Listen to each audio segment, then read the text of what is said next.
is From Dirt We Grow. I am Stephanie Kendall, and I'm so happy to have you here with me where you get truth and the deep dives into real issues that it's going to take to make real changes. I'd like to thank you in advance for all of your support, your likes and subscribes, shares, and if you have not done so already, please go ahead and hit that sub button for me right about now. I absolutely appreciate you for that. And as always, use that comment section. Make use of it. I want to hear from you. I want to hear what you have to say. I am back today with my second video episode. So I'm going to ask again that you bear with me as I am still learning as I go in that process. I promise I'll get better with time, much like the audio quality has improved drastically since my earlier episodes.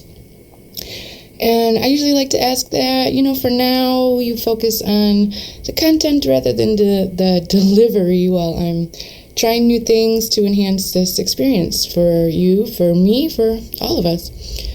All right, so enough with the chit-chat. Let's get on with the show. So I have recently come across a few posts, videos on random social media platforms from random folks that I want to share with you and then explain the reason for me doing so. I want to start with a remix done on TikTok by one of my favorite content creators on that platform. In fact, a little while back, I was honored enough to have Miss Heather Hooks as a guest on the show. If you haven't done so already, please check that conversation out. You'll find it under the title, She Left Red to Be Blue. I'm so sick and fucking tired of hearing about privilege. Oh, good. Another mad honky in a baseball cap with a grievance. I just can't wait to hear this. Privilege isn't being white, bonehead. Privilege is living in government housing and calling people oppressors while they pay your fucking bills. Government housing and bills paid by oppressors? Sir, you just described Trump's entire base. Red states take more federal aid annually than blue states do. Mississippi, West Virginia, Kentucky, all majority white, all living off federal subsidies. And here's the kicker. The people you're whining about, the oppressors, the people footing the bill are actually blue states who pay more in federal taxes than they get back. Do you want to talk about real privilege? Real privilege is wearing $200 sneakers when you haven't worked a day in your life. Privilege is walking around with $300 Beats headphones while you're living on fucking food stamp. Y'all never say who you're talking about. We all know. And that's called a dog whistle. You're a racist. Here's the thing about privilege. It's not about sneakers or headphones or a job. It's about being able to walk down the street without being harassed.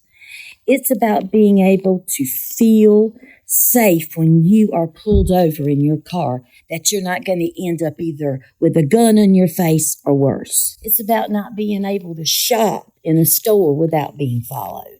Privilege is being able to cheat, lie, fail over and over again in life and still get bailed out while people who play by the rules get punished. That's privilege.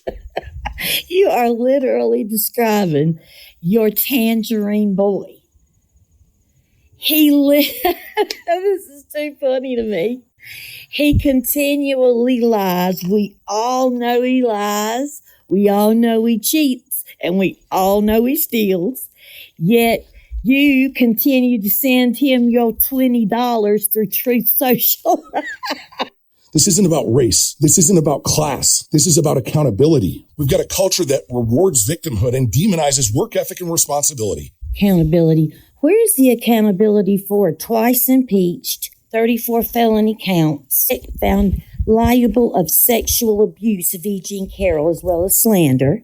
How many men have you called out for attacking women? How many women's rights marches have you been to? Don't you dare sit there and preach to me about accountability when you protect predators, pedophiles, cheaters, liars, and thieves in your own party. You want to talk about privilege? Then start with the people who've never paid the price, but who also scream the loudest. Because they've never had to build anything. They've never had to defend anything. They've never had to carry any real weight.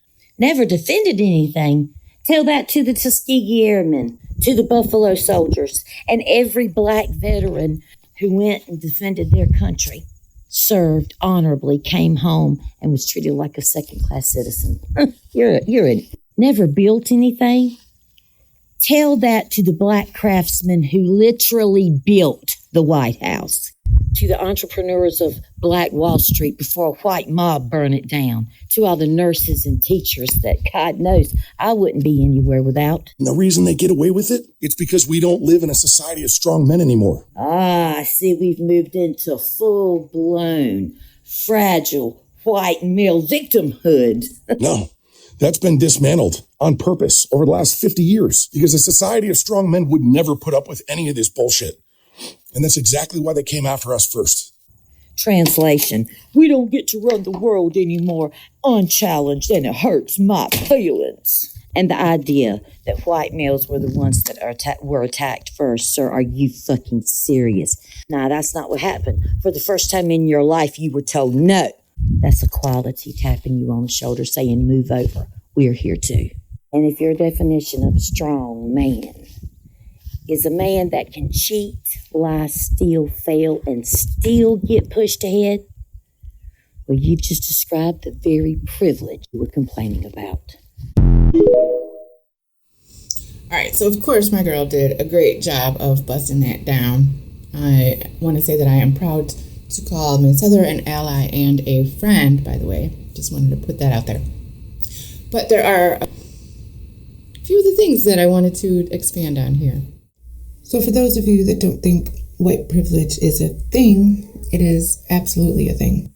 So as you can see here, we are at american.edu, and this is a publication by Frances E. Kendall, who has a PhD.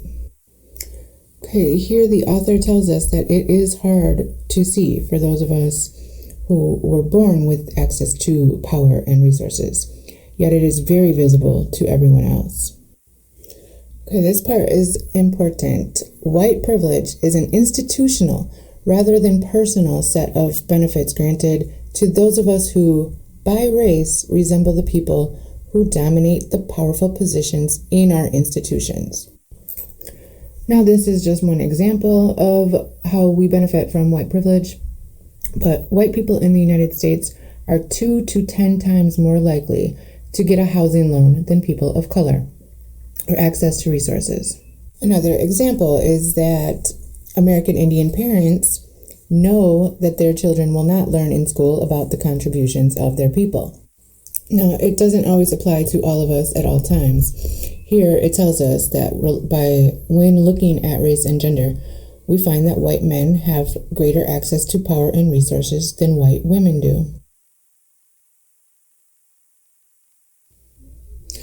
All right, and on to point number 2 that I needed to spell out for everybody that is in agreement with this fellow. This one really grinds my gears. The idea that Black Americans have never paid the price or never had to build anything is not just wrong, it's historically illiterate. From the very birth of this nation, Black people have literally paid the highest price through slavery, where they were forced to build much of America's infrastructure, agriculture, and wealth without a cent in return. They were the backbone of the cotton, tobacco, and sugar industries that drove the U.S. economy for over 2 centuries, creating generational wealth for white America while being systematically denied the ability to build their own. And never carried any real weight is insane. They carry the weight of systemic racism, redlining, voter suppression, underfunded schools, and targeted policing, while still producing leaders, innovators, artists, and entrepreneurs. That's carrying weight. I chose this particular video to highlight due to the fact that it just goes to prove they don't teach our true history in schools, and that people think this way because they're misinformed, and we need to debunk these myths at every turn and keep the truth alive. Okay, so now we're going to look at another video that I saw on TikTok. This one's short and not so sweet. Let's check it out. Matter and the truth of the matter, here was God's plan to show y'all the lie. Is rooted in racism is it is completely false. That is so fake. Abortion is rooted in racism. It's yet another politically charged, weaponizing lie that somebody made up. Completely untrue. Fact is, abortion is an ancient practice that has been around for centuries and was used by people of all races, of all cultures, across many demographics. This is another example of debunking myths. We're going to move on to some posts on X, which I try to stay away from. It's good for content like this. Okay, so here we are on X. The Senate in Texas just passed their new map. They eliminated 5 Democrat seats, including Jasmine Crockett's. So here we can see, I just want to provide a little context of what the Texas Senate all consists of here. So here we are, 31 Senate members. 20 of them are Republican, by the way, 11 being Democrat. And you can see that we have 2 Black people and 2 Hispanic people. 20 of them Republican and 11 of them Democrat. So that's what we're working with here as far as how this new map came to be. Let's take a look at some of these comments behind this post. The post is true, but the fact that Jasmine has lost her seat is false. So let's just look at some of these comments, and you tell me if racism is alive and well in our nation or not. Ghetto is out. This is some of the best news in a very long time. Some people just don't deserve to be in a position of power because it goes straight to their head. And that is what happened to her. Hopefully this sticks and she is out. If you don't want gerrymandering, you shouldn't play with the population counts by letting in so many illegals. Now we just have to count again.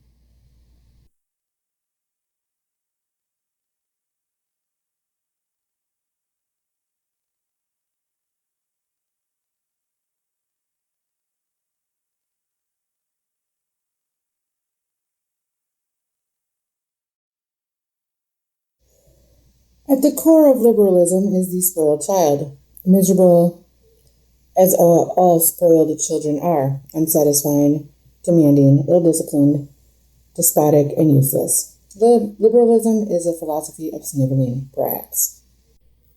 OMG, just eliminating that thug is huge. No more BS coming out from nasty mouth. Good, they put her where she belongs. I mean, these comments aren't even the tip of the iceberg. This is just a small taste of the fact that it's okay. Again, it's been made okay to voice these kind of opinions from people. And it's just so hypocritical, again, that the right is glorified for this, is honored for this kind of talk, for this kind of thinking. And the left is being shut down at every turn. It's imperative that we keep the truth alive. We keep real history alive. We keep truth ever present. So share this. Share the content. Be sure to join me next week right here on From Dirt We Grow. I am your host, Stephanie Kendall. Thank you for being here.